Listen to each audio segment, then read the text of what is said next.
I'm happy to be here, and I'm going to make this really somewhat informal and not very serious, although we are going to talk about what we did. But just wanted to show you. Of course, that's Brazil. It's a big, very big country, and that's what most people think about Brazil. That's Rio, and of course, that's what happens in Rio once a year. Unfortunately, I've never seen that.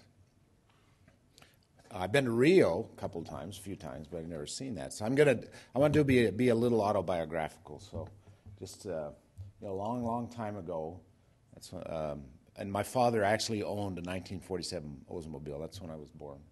I was born in the town of Malad in Idaho. It's way down to the bottom, and where there are a lot of cows in Malad. And I was a very cute baby. But you can see something's starting to happen right there.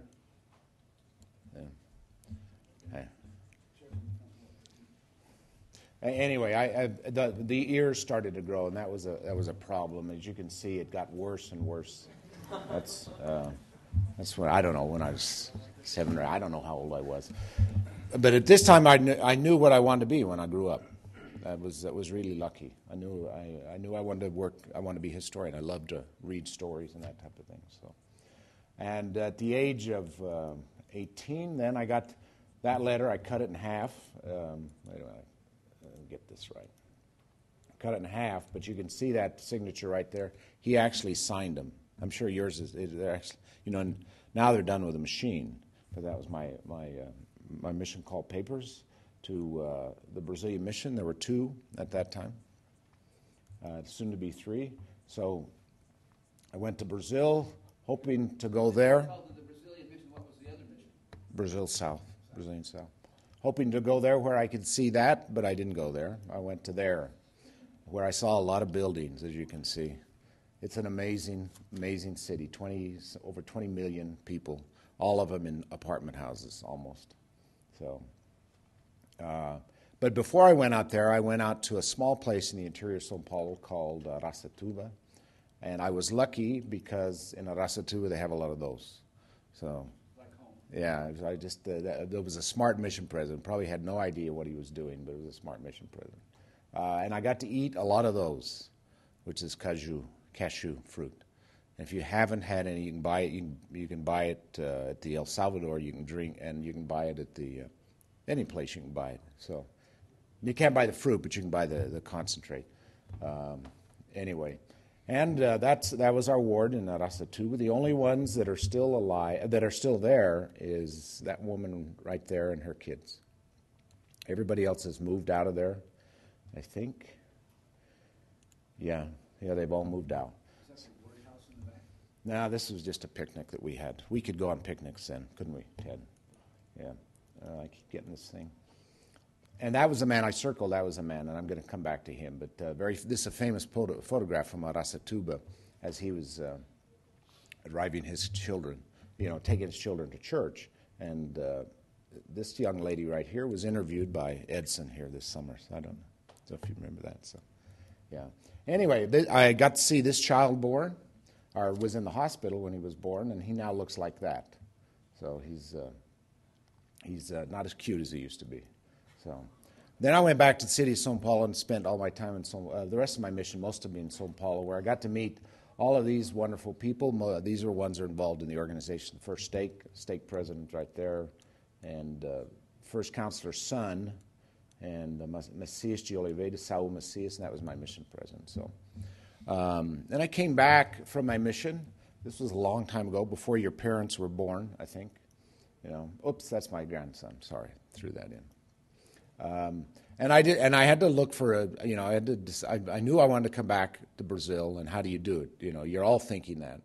How do you do it? And I looked into academia, and academia gave me what I thought I wanted. But at that time, there were no jobs in academia, period. Hardly any. And only for the best, and I wasn't definitely one of the best, so I decided to go into the library and did library school where I could be in academia but still do Latin America. So this is Sterling Albrecht, who was a librarian here for a long time. He hired me here. after I got my degree, and I spent 5 years, and then he suggested, and I was ready to do it. Notice he has the ears too, so I hadn't noticed that. Anyway, he decided, he said, why don't you go back to school? And so I took 2 years off, and I went, whoops, that's my son. I took my son. There's my son right there. I keep doing that, yeah, actually, sorry. I did this is for some other presentation, so anyway, he's real cute. He was in our program for a while. Finally, he graduated in history. He's now making a lot more than I am as a lawyer, so. Anyway, I went to there, Indiana University, where I studied Brazil, and I studied Africa, too. And it was a wonderful program. It was one of the top 5 in the country. I studied with incredible faculty. Just really a great experience in my life. Studying history. History, yeah, doing Latin American history, and and so I finished that. Came back here, and I knew that in order to get that, I had to do that. I had to write a dissertation, and I decided that what I was going to do was I was going to go back to Araçatuba, and I was going to study this cattle industry. I'd read Warren Dean had written a wonderful one on the coffee industry in Rio Claro, and so I thought I'll just go back and do that. However, my library director said, "There's no way, you cannot take any more than 2 years off."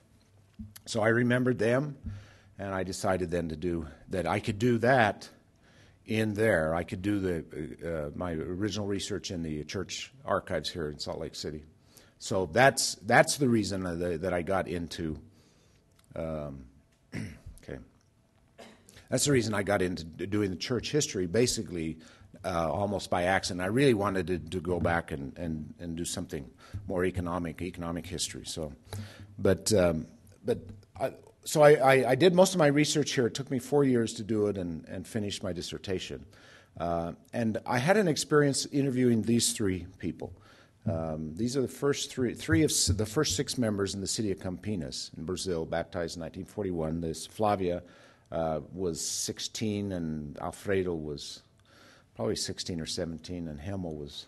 Anyway, one... What are their last names? her name was Garcia. It's Herbolata right now. She was... They weren't the Germanic... No. These are all Portuguese. Alfredo Lima Vaz and Hemel Rossellini, who was Italian. He's Italian. So these were young kids. It was an amazing experience. As they sat down and talked, I mean, I had a tape recorder, and they told their story and told about this wonderful, beginning of the church in Campinas, which is really the strong part of the church. This is prior to World War II. I halfway or two-thirds of the way through, Flavia, who was the only active one at that time, in tears, leaned over and just pleaded with these 2 to come back to the church, and was crying, and they leaned over and said, "Oh, we haven't left," the whole thing. And and I got off of out of that interview, I was just moved, absolutely incredibly moved with that. And I decided that I loved the process of oral interviews. When I read, because most of the time historians, if you talk to the historians over here, most of the time you spend your time in the archives, reading books and reading manuscripts that have already been collected. You don't do that with church history. When I went to the archives in Salt Lake City, there were some interviews of the early missionaries and mission presidents, but not many of the common people. None of these 3 had been interviewed. They were the first 3 members there. So what I realize is that as you do history, you have to go out and collect the history.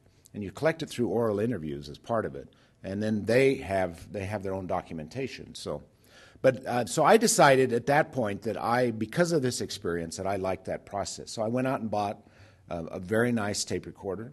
I developed several questionnaires, research questionnaires, and I started interviewing mostly family, and I interviewed all my parents. I did a 20-hour interview with my mother, and I did a 20-hour interview with my wife, just did all my family, did neighbors and that type of thing. Basically, learning how to interview, and probably did over 150 during that time. And what I decided then is that I would continue to do a church history, but on the side, because as a library faculty, they're not real happy about you doing things that aren't directly related. to your topic.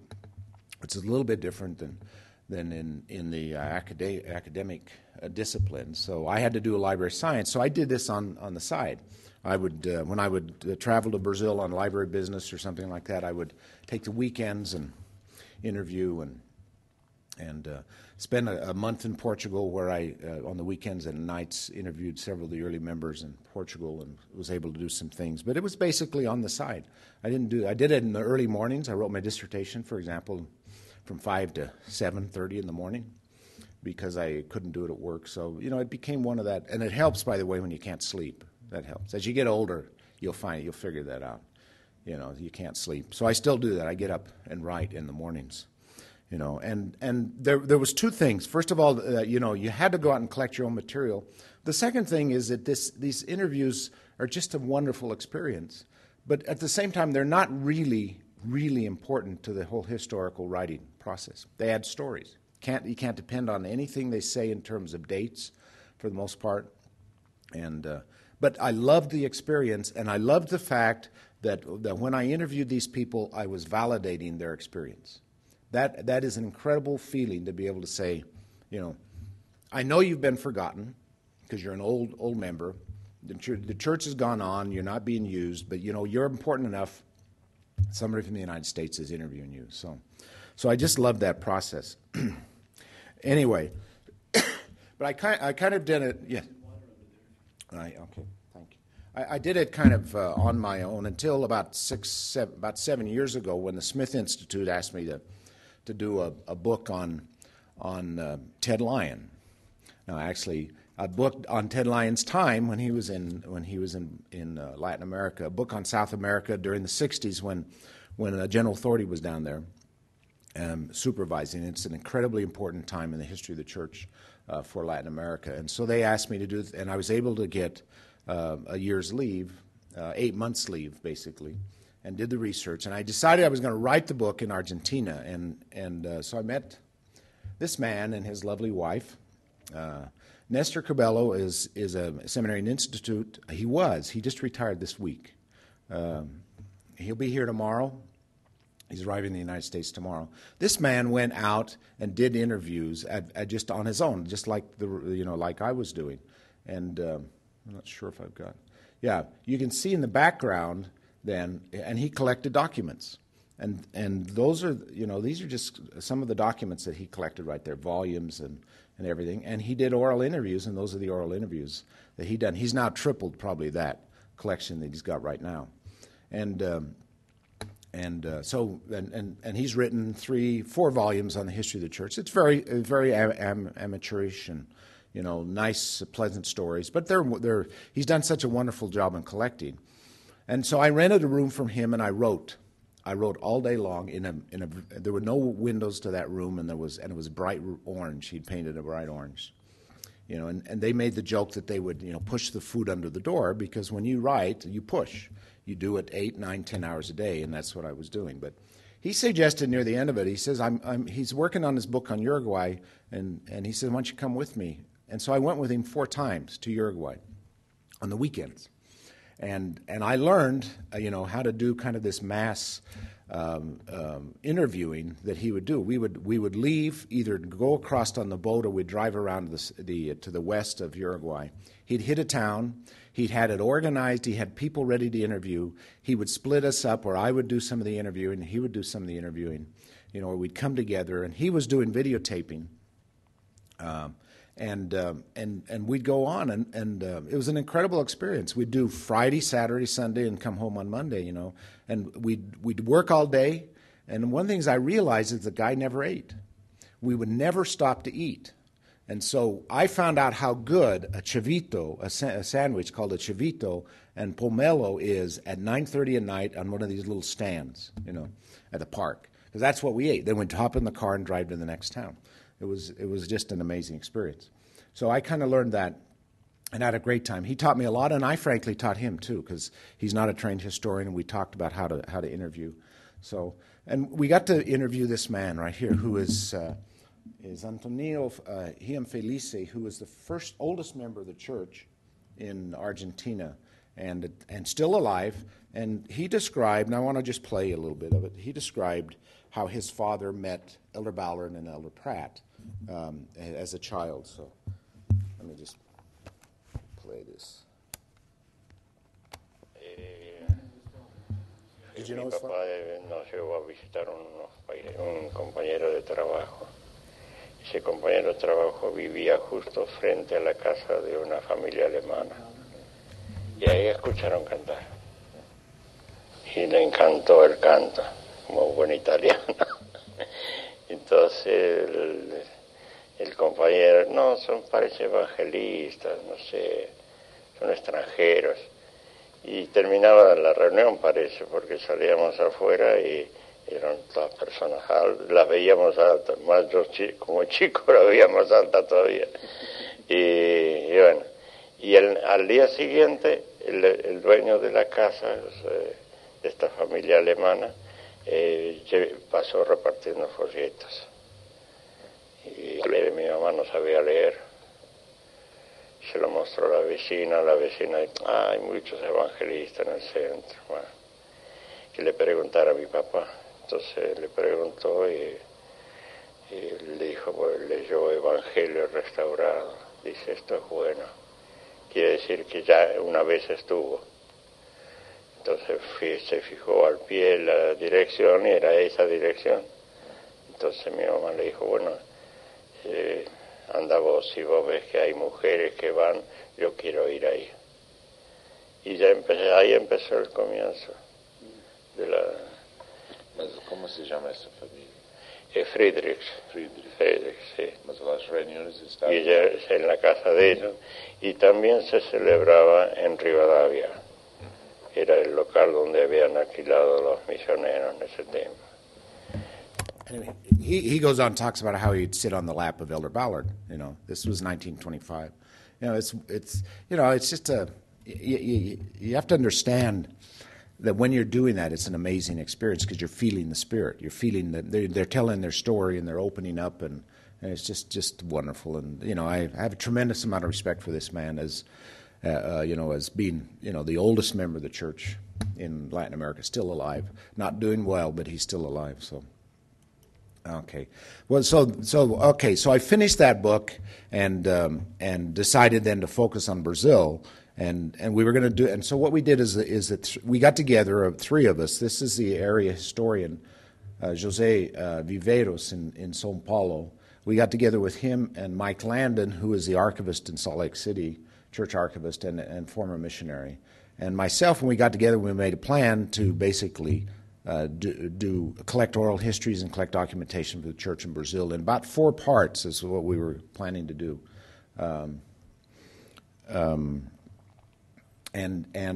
Actually, so when the mentors program started up, the first mentors program, I got money for one of our students here, Josh Fritz, who was in Latin American Studies, and we went down and we did Argentina, and we started to digitize the collection that you saw of Nestor Cabello's. With the help from a grant from the Religious Studies Center, we have now digitized that entire collection. We've got it all ready to be used then of the history of the church in Latin America. So the concept was we're going to go down and do the same thing in Brazil. So the three of us got together, we made a plan, and for the second mentors program then, we with this cooperative, and we had wonderful support from the area presidency. I mean, Neil Anderson was the area president. He was so wonderful, and basically supported by funding from BYU and a little bit from the church archives. Then we got 2 students. This was our first student. Brandon Jones, who this is when I arrived there, he had been traveling, and that's what he looked like. I asked him to shave, and that's what he looked like afterwards. He knew Curitiba, and we decided to do the 2 states where the church had grown first started, Santa Catarina and Paraná. So he knew he had served there. So he's now in his last year of medical school. And then Josh Fritz, who I also asked to cut his hair, he never did. So. Josh is now in his second year of a PhD program at the University of North Carolina, very sharp. So basically, what we did is we went down and we kept together for a couple of weeks, and we interviewed in the major towns, Curitiba and Joinville, and then we separated. And I took one student, and he took the other student, and we interviewed in the state. Our idea was that we go to towns where the church had been organized prior to 1965, and we interview as many people as we could prior to 1965 who had been baptized prior to 1965. And what we found is that these people had documents, and this is a fascinating story. This man that's standing told me, he said, "Oh, you got to go see him. He was the clerk. He wrote up all of the records from the city of Joinville, and he's got them because he walked past the church once and they'd thrown them all in the garbage." And he was so angry, he grabbed all of these records, So I went over there to interview him, and he just had a couple of Sunday school things. It was nothing. I went back and I said he didn't have anything. We interviewed him, by the way. And he said, "Oh, no, he's got them." So Mike Landon, who was there, went back, and they found several wonderful old documents written in German. In fact, this is one. This is, I think, a Relief Society minutes. You can see it's written in German. If you look at the page number, what does that say? I can't see it. 33, 30-something? Yeah, this is all written in German. The next is written in Portuguese, the next page. That was 1949. The church switched language in 1939, but they continued to write. It's written by the same secretary, too. She was writing in German and writing in. So we found a lot of that type of stuff, a lot of photos and just diaries and all kinds of things. It was just wonderful. This experience was just an experience that touched me. This was the oldest person baptized in Brazil. She was baptized in 1930 at age 9. And this is her sister who wasn't baptized that time, but she was the oldest. She only spoke German, so the interview was my asking in Portuguese, she translating in German, and then going back and forth. So it was it wasn't a particularly productive interview in the sense that we got a lot of information because she couldn't participate in the church because she didn't speak Portuguese. But the point about this story is that the next day she tripped and fell, broke her leg, and went in the hospital and died. And her nephew, this woman's son, wrote me and said, "You have the last picture." He was so happy that we at least got her history and her picture. So that's the last picture of this wonderful woman. I keep it on it's on my wall, just to remind me. So this is the grandson of a German family that moved into Brazil prior to when the church was there, and I surprised him. He's written a history of the church in this place called Ipomeia, but I have a letter from him. Or no, it wasn't written to me, but it was written to somebody else. After he read my dissertation, and he says, "I don't know where this guy got this stuff, but none of it's true." That was about my research. So he was a little embarrassed when I met him, but we become real good friends. He had been using the story that his grandmother told in order to kind of base the story, and I was using documentation from the missionaries. So probably somewhere in between is the true history. So anyway, so we're going to get his book published here in Portuguese. So let's see. Okay, so we did that one 2 years ago, taking 2 students here. So the idea was every 2 years we're going to do this again for at least 4 different times. So the next one was this summer when we go into São Paulo, which was basically the second area. My idea is that with 3 of us interviewing with 3 students, we would be able to pretty well cover it. The problem is that Elder Viveiros left, and so there was no church historian. It's a missionary position, so there was no church historian there. And in fact, it's kind of deteriorated, the office and everything. And Mike Landon, who had been taken off Latin America and was doing Mountain Meadows Massacre research for the last 2 years, and he couldn't come. So we got a mentor's grant for 3 students to come for it, and I was alone with him. So the idea was that we would take 3 students down, and that I would spend a month digitizing all of the materials in the historian's office there. And so the student that was with me was Tanner Maya, who is who was going down to Brazil to get married, and he's married to this lovely young lady, And unfortunately, he never got back because she couldn't get her visa. Yeah, so he'll be here. Yeah, and Tanner's a computer specialist, so he helped me a lot. So we basically poor guy, we spent all day digitizing. We did some interviewing, and then our second student was this poor guy, Edson Freitas. Yeah, Well, either one. I could, yeah. Who came with me, and he was there for the second month. I had 2 the second month, and what Landis? This guy came. This is in Marilia, and he came in the first day, and I interviewed him for about 2.5 hours. He came, and he was in a suit, and he said, "I'm a horse trader." He said, "I'm really a horse trader." That was his job. The next day he came dressed like that, and he said, "I got a few more things to talk about," and I knew that he was going to repeat everything. So Edson got the pleasure of talking. How long was that interview? 3-hour interview. So we got 5.5 hours interview with this man, and he repeated. I'm sure he repeated everything.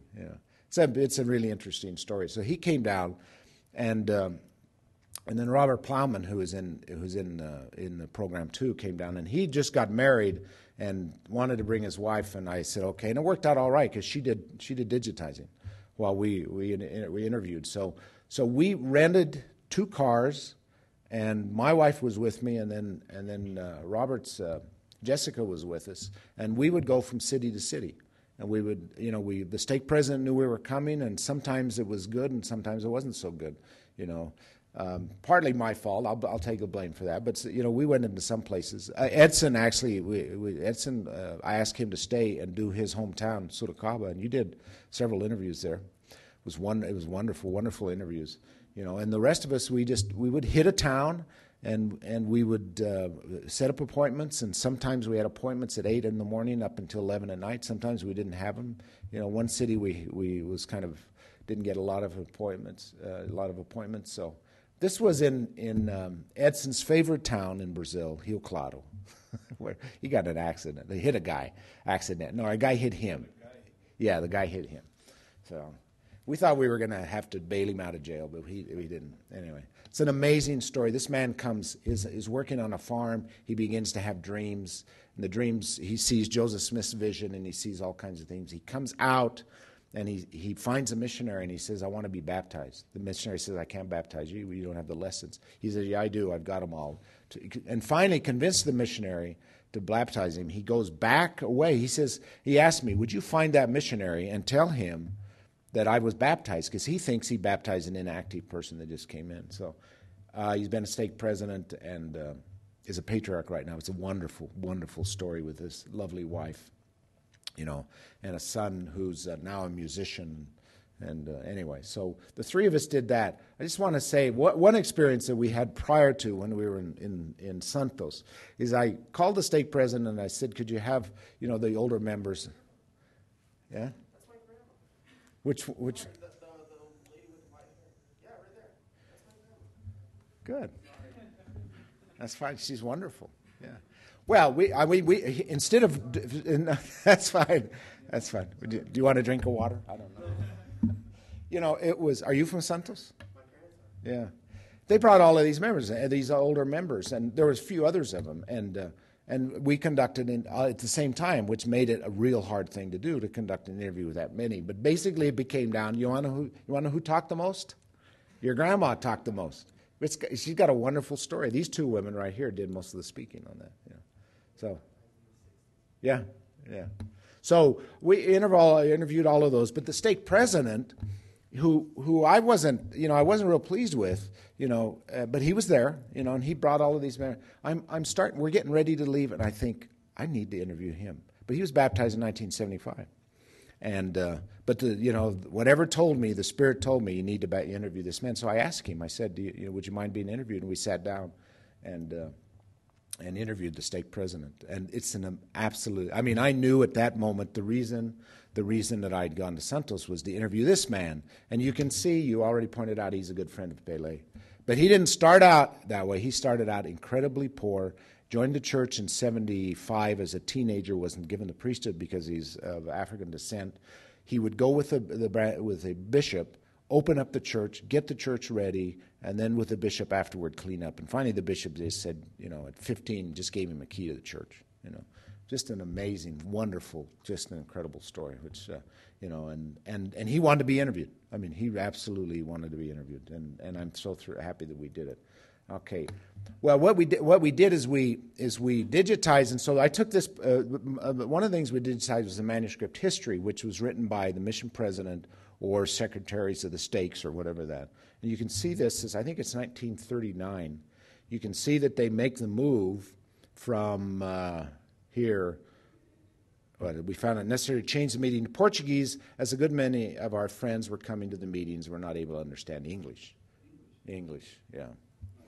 Not German, yeah. But Ross T. Christensen was one of our faculty members. I don't know if none of you will remember him. He's been dead for a long time. So this is, church. We digitized church documents primarily there. This was the minutes from the first meeting of the stake presidency in São Paulo. You can see it's held together by rope, and you can see here they were ordaining the presidency of the stake, Walter Spott and Cabral and Antonio Carlos Camargo. So that's the type of thing that we got. Some of them are wonderful things. We found this, for example, that I didn't know is a publication in 1930, the first hymnal in Latin America. I have to say the second. Ray Pratt published one in Spanish, but this was done in German. In Joinville in 1930, I'd never seen it, but that's what. And then things like this, where they put together a scrapbook for Lili Leriel, who was the young lady that came up to sing with the Tabernacle Choir. We were able to meet her, and she's a really sweet young lady. So that's the type of thing. What's she doing now? She is working. Her mother. This is the story I told. Her mother, she got a scholarship to come here to BYU, and her mother said, "No, I need help. You need to work." And so she's working, and trying to do. So it's too bad. She's really talented. And we did 13 cities. This is the Campinas Temple. This is the city of Piracicaba, which is a wonderful experience. Beautiful city. This is a family, and this is President. His name, and Ribeirão Preto. He's from Blumenau. He had been mission president of Manaus and then came down on Pahela. Yeah, he wouldn't let us. Yeah, that's right. Yeah.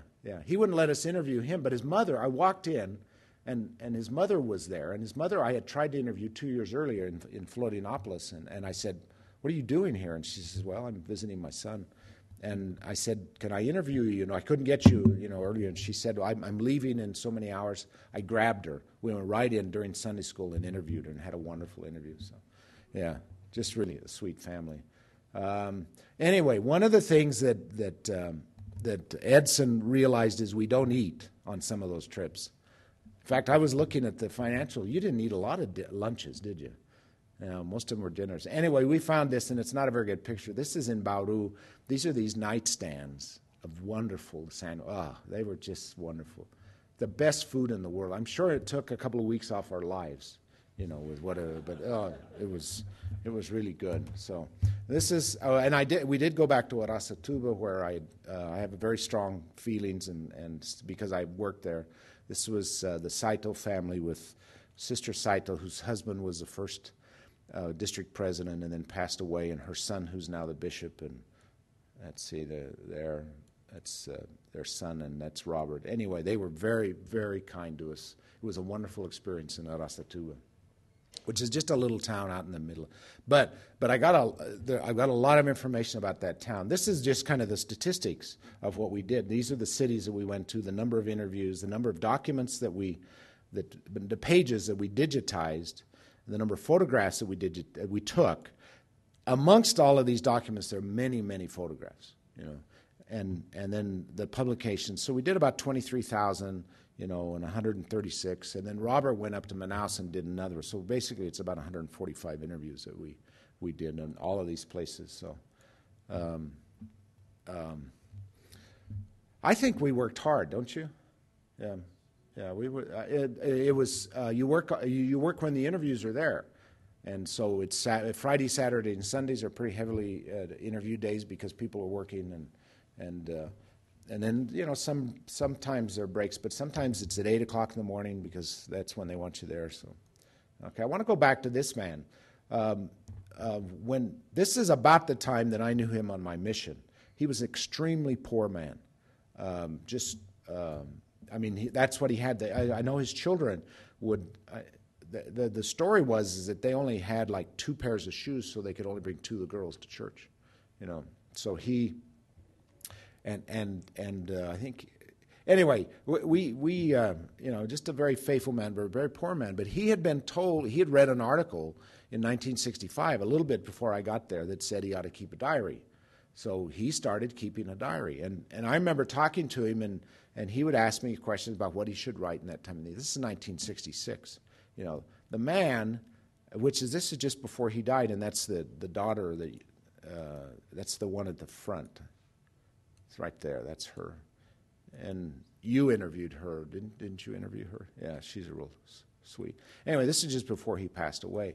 The man left 20 volumes, 20-volume diaries, 20 volumes in his diary, going from he started in 1965, and going up until he died in 1996. 20 volumes. He wrote in it almost daily, you know, but it really was much more than a family history. It was really a history of the church. And then he sat down before he died, and I had suggested this him on another visit I had with him, that he just write his history. So anyway, this is one of his entries. And this happened when I was here. There were some questions about him in terms of the priesthood, and it was pretty sad. But anyway, so there was a meeting that he had, and if you notice here, he says, Elder Barry insisted that I have an interview with the president, Riquen, Hicken, President Hicken, and that's the way he wrote it. You know, I love that. You know. He's a very simple man, you know. And it's Barry Bartlett, who is he was the city manager of Orem for a while. Anyway, so this is at the entry of his diary then for that meeting, and then this is the history of his life, 6 volumes where he hand wrote his history, and this is then a description of later on about what happened, you know, and you can see he asked about my family and my lineage, you know, because there was questions about his lineage, and that's a tough time. But anyway, so he let us digitize the entire thing. We have that entire thing. I don't, you know, I've gone through it.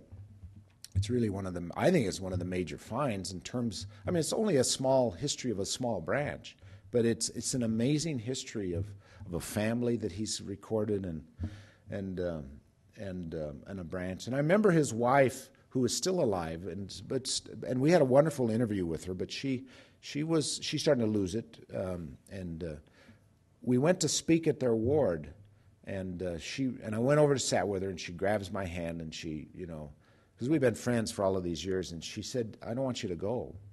She says, we still have too many things to talk about, you know. I thought, gee, you know, and because she knows that the next time I come back, she won't remember me. She knows that. You know, she's losing it, and it was a sweet time. Anyway, this is then the Brazil that everybody thinks about. That's our next trip, by the way. 2 years. So any of you around that want to go, that's where we're going to be going to 2 years. And you know, but we're not going to see this, you know, probably. And unfortunately, this poor guy, he's never been studied, you know, because I went in a different direction. So anyway, that's basically all I have. Is there any questions? Actually, maybe Edson, you could get up and talk a little bit about the experience, just a little bit and don't say anything bad, okay? He didn't get to see that, but he saw another type of thing that we don't want to see. Just kidding. As a matter of fact, he owed me a feijoada. It's something we have. He cooks a wonderful feijoada. It's a Brazilian dish. Those who doesn't know that. It was I owe more to Professor Grove than he owes me. I heard about the opportunity to going down there with him and help doing these interviews through another friend who wasn't able to make it, and it was something that really touched me very much when I heard about the opportunity. And I went to visit with Professor Grover and discuss about the opportunity for me to go down there. And a couple of months before we head down to Brazil, I didn't hear from him how possibilities to go down there. And I thought, well, next time I'm going to use my summer to go to class or to do something else. And I'm happy to know that when I went to see him and talked about, okay, do we know anything about it? Here are my plans. He said, yes, we're all going. And it was just wonderful to have the opportunity to know a different side of the people of Brazil that I'm used to. I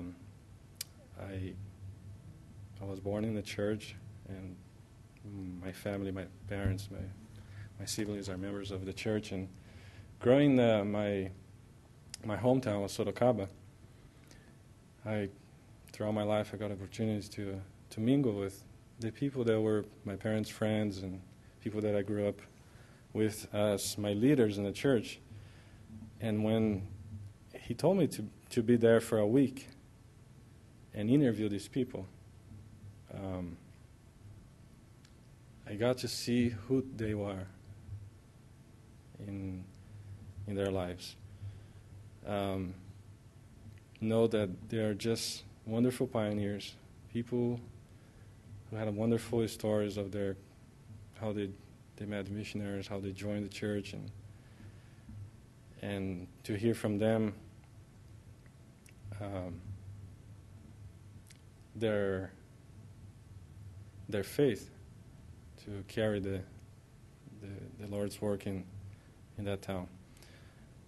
And I just want to talk about two experiences that I had in interviewing two members not in my hometown, but in other cities that we went to, and we stayed there. And one was a guy.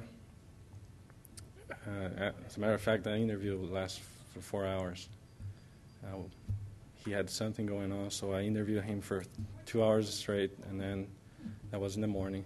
I think it was in the morning and after, I can't remember. And then late in the evening, he agreed to come back and finish because we had so much to talk. And he even brought his daughter, who has disabilities, and the interview was just amazing. One of the things I used to talk to Professor Grover after done the interviews is how somebody can tell their personal stories if they don't ever know you. We try to schedule appointments with these people through stake president and local leaders, and the faith of these people to come to church, or just to wait for us in their homes if they couldn't make to church, and having these people asking questions about their lives. And you can tell that the Spirit's very strong, because during the interview, these people, they were just most of the time crying, and some of them just stopped in the middle of the conversation and said, I'm grateful for what you're doing. I'm grateful for the questions you're asking me, and for making me remember something that it's very personal to me. Not even my wife or not even my husband or anyone else knows. And they're just like a wonderful experience.